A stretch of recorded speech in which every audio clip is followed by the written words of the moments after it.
Everyone, thanks for stopping by. Check out the video. Today I'm going to talk about the problems with the Washington Spirit. And if you like this video, please think about liking and subscribing and sharing the video. The Washington Spirit, as we all know, are one win away from clinching second place for the playoffs with 3 games to go. So one win this coming weekend, and doesn't matter what happens in the last 2 matches except for momentum, practice, and getting ready and focused for the playoffs. So number one problem, an abundance of attacking options and how you get them on the field. Yeah, maybe you do what they're doing now, convert a midfielder to a defender to get some more depth back there. Rotating people game to game, because they certainly aren't losing anything if they take Monday off the field and Cantori comes on. That's kind of frightening for other teams. But that is a headache for the manager, and I'm sure the boss man Gonzalez is already thinking about that in the back of his head. And I think this is really not a problem as long as everyone understands their role going into the playoffs, which the staff, I believe, does a great job of communicating to players. The second, and what I think the biggest problem is their performance at home. Crazy enough, I think that Audi Field works against them at times with the raucous crowd, the great support. It's amazing. And I feel like maybe that the Spirit pressed too hard in moments they should ease up and just be more disciplined. Case in point was the last match. Hey, that was a great dramatic win with no time left on the clock in injury time, but it shouldn't have been there, right? We shouldn't have been at that point. They coughed up a goal in injury time. That was the tying goal, simply because they were still pressing for a second.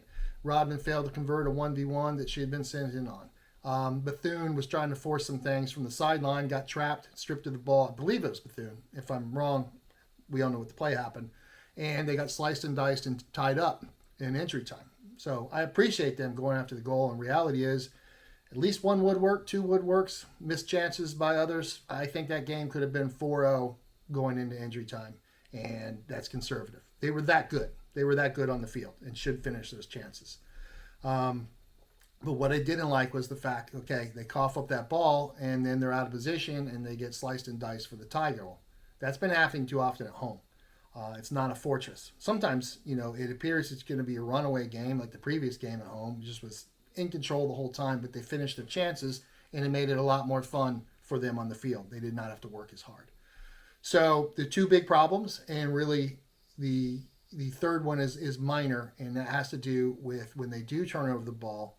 And as good as Mickey Owen has been this year, she has been sucked out of position for goals where just simple diagonal passes are beating them, because she's using her forwards instinct still to go maybe attack and try to break up a play that's not her job at the moment, instead of falling off and regrouping farther down to maybe get set up in whatever block, wherever they want to position their block.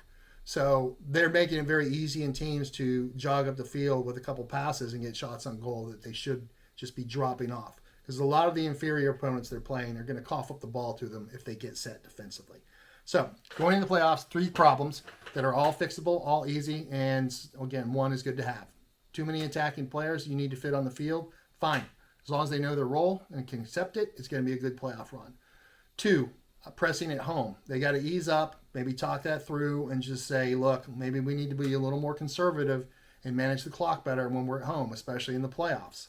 And one great advantage is that there's always going to be a great crowd for them. Okay, the crowd's going to cheer whether it's a tight game, whether they're behind, whether they're winning by 5. The crowd support's going to be there. Okay, just don't press as hard. Lastly, when you turn over the ball, maybe drop off a little more instead of pressing and try to win it back in the middle of the field so much, especially if you're the defenders. Reset your positions, get balance and cover back, and let the midfielders track and recover the ball, and Mickey Owen stay put a little more in that. And that's just a communication problem, maybe some game film issues, things of that nature. Other than that, though, don't you guys think that the Spirit are in good position to make a serious playoff run? Because in reality, I think anything less than the championship in the playoffs is going to feel like a total waste of a season for this team. They think they're that good, and they know they're that good, and they want to perform for their crowd and their fans and for themselves. So, and I think they will. So these are some problems they need to work on, but nothing they can't get over and get done in time for the playoffs. All right? You guys have a great day. Thank you.